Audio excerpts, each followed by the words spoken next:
Hello everybody, I'm Paul Beckwith, and in this video I'm going to talk about the Intertropical Convergence Zone, that band of precipitation near the equator. It shifts northwards and southwards during the seasons, but climate change is possibly going to cause a chaotic and irreversible shift in these rainfall patterns, assuming that the warming continues. So higher global temperatures means that the intertropical convergence zone could shift south. So that will throw it off the regions that it is presently in, which rely on that water, often monsoonal, for crop growth, etc. So this affects a major chunk of humanity, almost 2 billion people, in fact. So let's have a look at the new paper that just came out on the ITCZ, the Intertropical Convergence Zone. But before I do then, I just want to mention a couple things in the news. World events seem to be accelerating at faster and faster rates. So just in the last, just yesterday, there was just this incredible jaw-dropping attack by Ukraine on the strategic bombers of Russia. Now, if you lived through the Cold War, you know, there was a lot of tension, and you know, both sides had deterrents.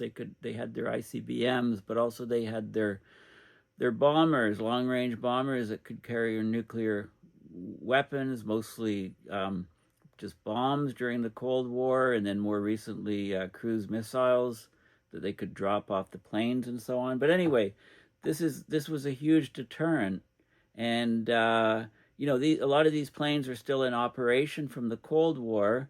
You know, Russia has about 120, or should I say, Russia had about 120 as of Sunday, you know, Saturday night, early Sunday morning, and now they have about 80. 40 of them were destroyed. 1/3 of that force was destroyed, with estimated costs of about $7 billion, and the cost of the attack, material-wise, is about 700,000. That's a 10,000 to 1 ratio. But, you know, I'm thinking more of the long-range effects. I mean, this kind of changes the nature of society and the nature of warfare when you really think about it. You know, if you're young and you don't really get the Cold War, make sure you read up a little bit about the role of the deterrent forces that Russia has, and they've been using them against Ukraine, and Ukraine's come along and taken them out. So I have to ask, I mean, we had about a month ago, we had, you know, May Day. It was celebrated. People knew where it was and when, you know, where the Russian military and leaders would be. Imagine if those drones on the trailers were all positioned and had an attack against Russian leaders and people at the May Day parade. I mean, that would have basically decapitated the head of Russia, you know, the military. So, you know, we're in a different world with these type of drones, with AI, maybe AI guiding these drones. I don't know. I mean, they're first-person view drones, you know, 117 of them apparently that were used against the airfields. And, you know, were there actually people controlling these? And if so, I mean, they could have been jammed. Maybe, so there's some rumors that it was AI controlling them. I don't know. Anyway, that's happened, but that's not the only thing that's happened. I mean, also a couple major train bridges along with the trains were destroyed, and the top secret nuclear submarine base in Russia was also attacked. It looked like all on the same day. Mount Etna, huge active volcano in Italy, has erupted. Many tourists fleeing the mountain, but way too close. You know, taking huge risks if the whole thing blew. You know, ash up into the stratosphere, I believe, from this. And of course, in Switzerland, we had this massive landslide just last week. Luckily, they had advance warning and evacuated the village about a week or so before the glacier gave way and slid down the mountain. Horrifying, you know, massive amounts of material. So all of these things are happening, but I chose to talk about the ITCZ, the Intertropical Convergence Zone, for this particular video. Okay, so this is the article. 2 billion people could face chaotic and irreversible shift in rainfall patterns if warming continues.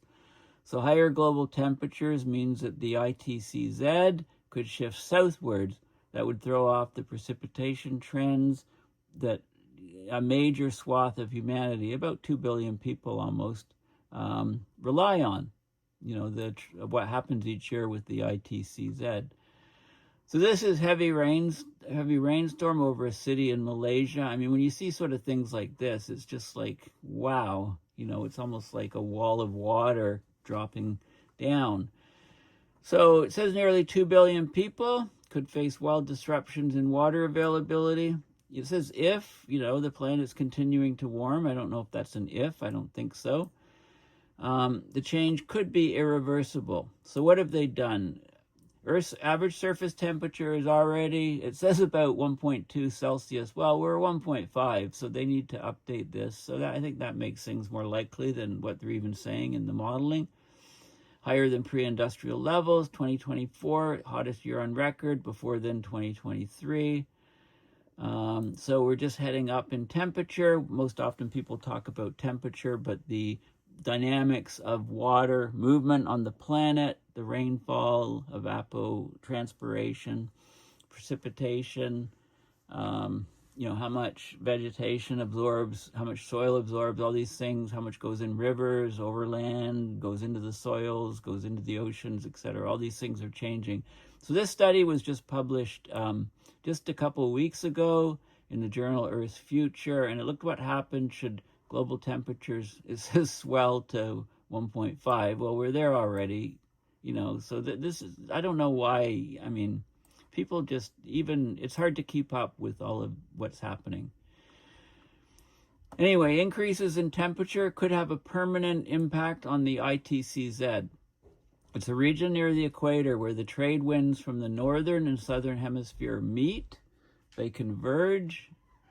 So they want to, if these things happen, if the ITCZ shifts, it'll be for the long term, okay? It's not just going to switch and then come back.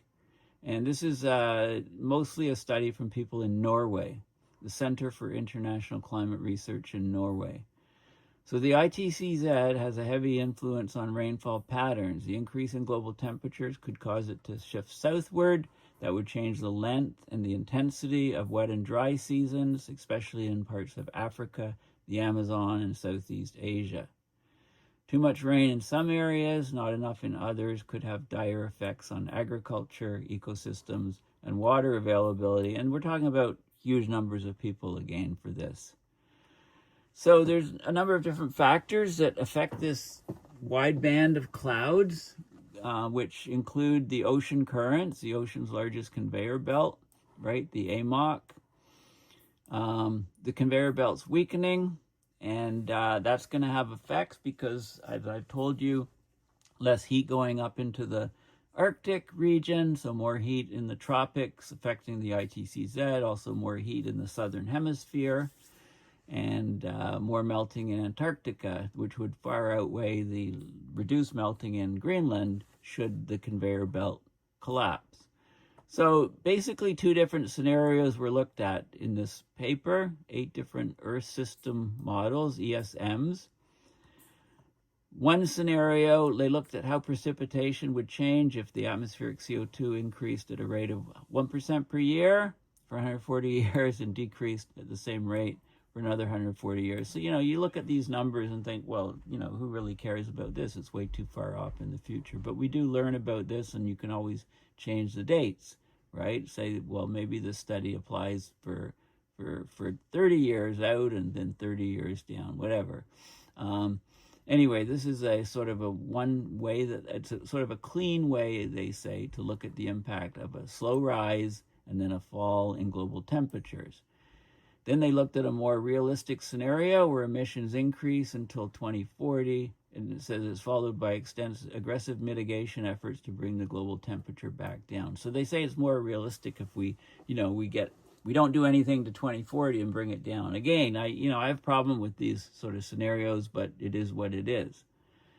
the assumption is that we won't be able to, or we won't want to live in a warmer world, so we actually have to bring the temperatures down. So enter, I'll talk more about my three-legged bar stool, slashing fossil fuel emissions, carbon dioxide removal, or CDR, along with methane removal, and then the third leg of the bar stool, solar radiation management, including the possibility of solar stratospheric aerosol injection. A lot of these projections in these models, in fact, most of them showed little or no shift in the ITCZ. But in a few of the scenarios, in one of the idealized scenarios, two of the more realistic scenarios, the ITCZ shifts significantly, and that would cause huge upheaval to rain patterns for much of the world. It describes, because it was only a couple models, the paper says the ITCZ shift is unlikely. But because of the weakening of the AMOC and the time lag between when the climate warms and when the ocean heats up, researchers argue a shift may be more likely than the new study.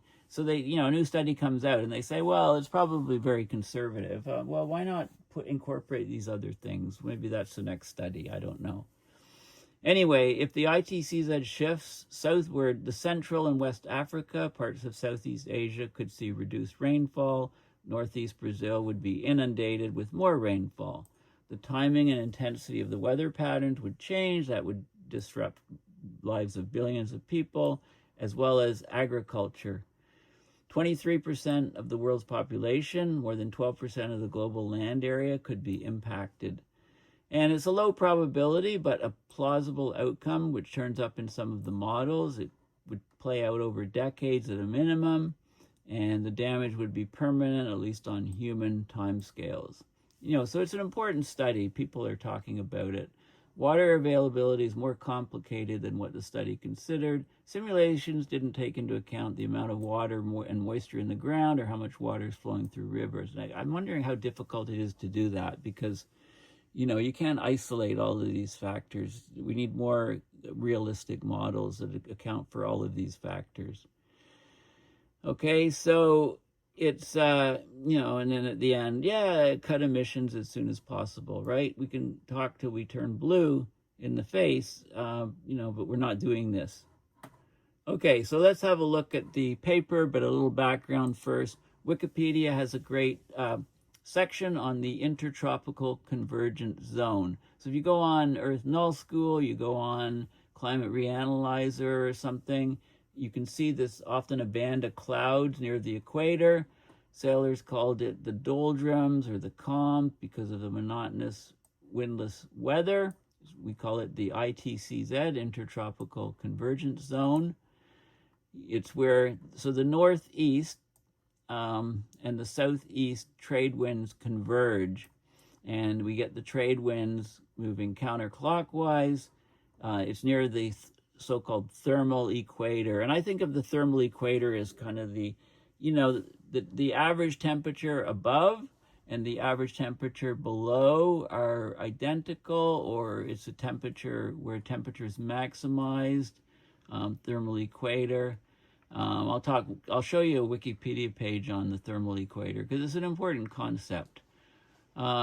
So the ITCZ is drawn into, sometimes merges with monsoons, so it's called a monsoon trough. It's a low pressure area. At the surface, because we get, the Hadley cell originates, think of the equator, rising air, leaving lower pressure at the surface. It was called ITCZ back in the 50s, basically. Used to be called the Intertropical Front, ITF. But then the wind field convergence recognized in the 40s and 50s, so it became called the ITCZ. So normally you see it as a band of clouds, usually thunderstorms, encircling the globe near the equator. Okay, they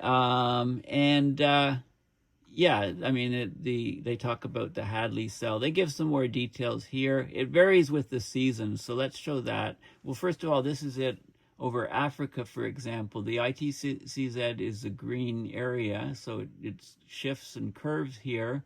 This is in January. We've got the rain belt down here.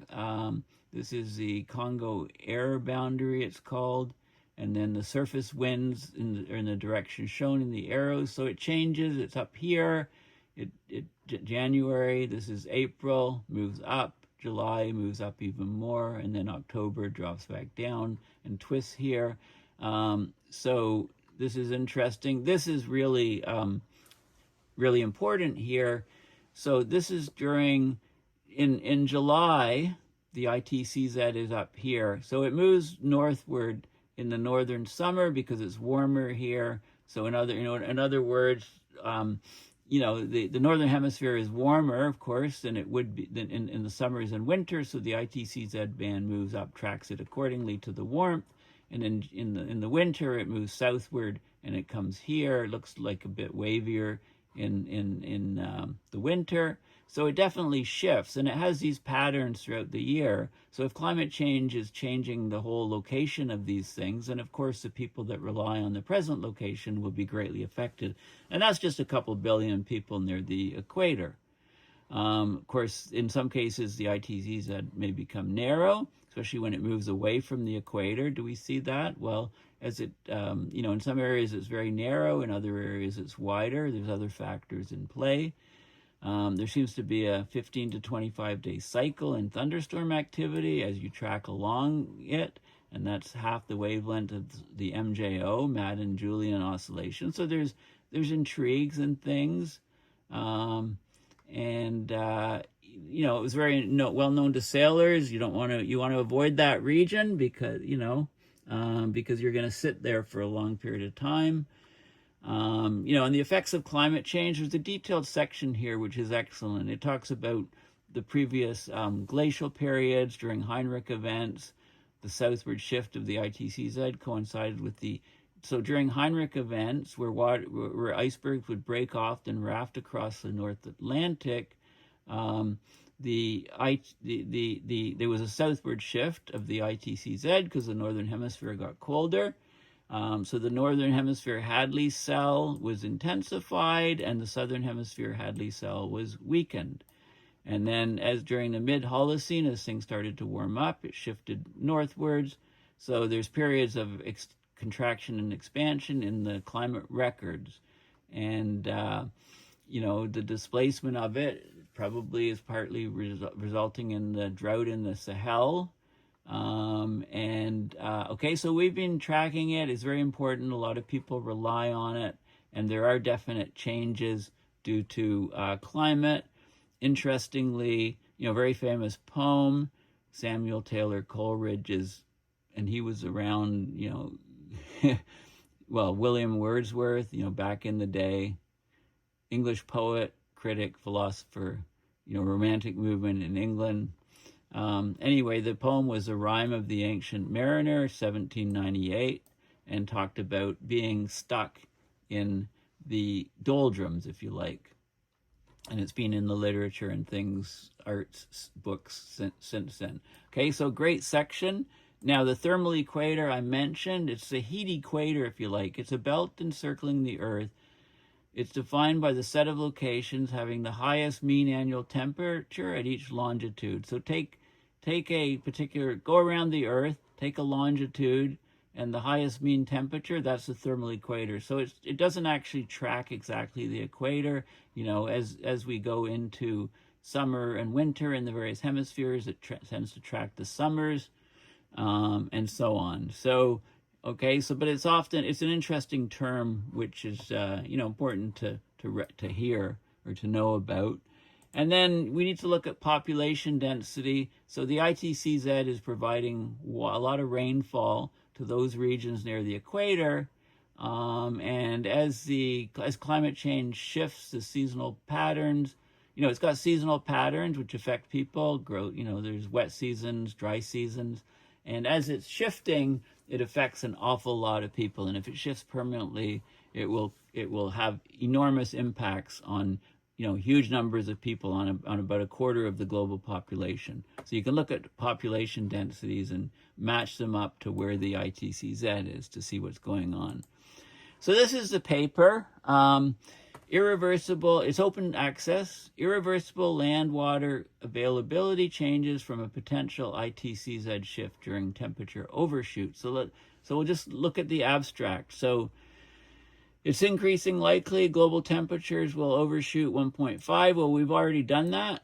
It says before CDR removal may help reverse warming. Well, that slows down the warming. It doesn't reverse it. I mean, SRM reverses it. So I take objection to some of the statements here. But of course, high temperature, of course it affects the hydrological cycle. It has implications for how much water is available on land where people live. So they look at regional and seasonal changes of precipitation. That's the P factor minus the evaporation. That's the E, or evapotranspiration, in these Earth system models. So they model this parameter, P minus E. And most climate models show reversibility after overshoot in this P minus E factor. But there are the models that don't, that show an irreversible shift. So low probability, but huge consequences, right? So the risk is very hard to judge if you have a low probability and huge consequences. So some of these models, like I say, showed an irreversible shift in the ITCZ during the temperature overshoot experience. Reduced wet season and enhanced dry season land water availability. Long-lasting implications for people on human timescales. And this, the effects of this overshoot if the ITCZ did shift, it's going to affect water availability to, basically 23% of the world population, about a quarter of the world population, 12% of the global land area in the tropics. And so this is a low probability, but a high impact outcome. It would entail long-lasting hydrological changes. There'd be huge consequences to ecosystems and human societies. So in 1 to 2 of the 8 models, there was a strong shift in the ITCZ, and it didn't correct. So it was irreversible on human timescales, affecting wet and dry seasons, more than 1.8 billion people, so approaching 2 billion people. Okay, so let's just have a look at some of the data. It's a very detailed paper, very detailed study, but I'm just going to go down these are different Earth system models, a bunch of different Earth system models.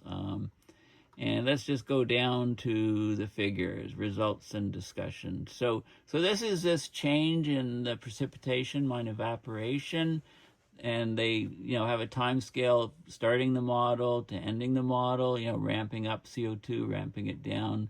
I think very unrealistic time scales, but anyway, you can see changes in precipitation, changes in evapotranspiration, changes over the land, over the ocean differently. And hysteresis, so it doesn't track back when the CO2 goes down. Let's just look at, I think there's a bunch of maps. This is showing one of the models where the change, this is a change in the latitude, I think it says latitudinal, I'm not sure why it's so blurry here. I could expand it. Latitudinal ITCZ, so, well, we could open in figure viewer. There, that's a bit better. So latitudinal ITCZ shift in degrees. So this is showing a 3-degree shift, a latitudinal shift of 3 degrees. So a huge shift in the ITCZ, and it doesn't really recover, in the different models. A huge shift. So this is not ideal. This is not a good thing. It doesn't show in all the models, just in a couple of the models. This is showing what might happen so this is the model here, what we could expect. So this is a change in precipitation minus E. If it goes far negative, it's drier. If precipitation is much greater, it's wetter. And so we see these areas here being much drier and much drier. Loads of people live in these regions, and we see a huge increase, a huge wetness in parts of the Brazil, the Amazon rainforest here, if that model plays out. And there's more maps here. This is like the wet season changes. This is the wet season. Right, different parameters, different ranges. So this is, really wetting here, drying here, and a bit of a mixed bag over here. But it affects a huge number of people that live in those areas. So there's more information talking about wet season wetting, wet season drying, dry season wetting, dry season drying, right? Often, wet areas become wetter, dry areas become drier. And so changes in different areas. So, yeah, so it comes back to these sort of things. So this is another model with the so they took the models with the big shift in the ITCZ, and again, really a lot of drying in Africa, parts of Africa, equatorial Africa, getting a lot wetter in the eastern part of South America, a bit drier towards the central part, and drier in India and wetter over here towards Southeast Asia. Okay, so lots of information. Paper's open source, so you can have a look at it, and it was published a couple weeks ago, so very significant paper, since it would affect huge numbers of people. Well, thank you for listening. Please consider going to paulbeckwith.net and donating to PayPal to support my research and videos. Just got a lick from Newton. Or you can, get a t-shirt here, Connecting the Dots, Abrupt Climate System Change. I'm looking down. No, I'm not wearing it today. Anyway, I've been wearing them on, they've gone through multiple wash cycles and stuff. So they're good quality shirts. They'll last. Anyway, thank you for listening, and bye for now.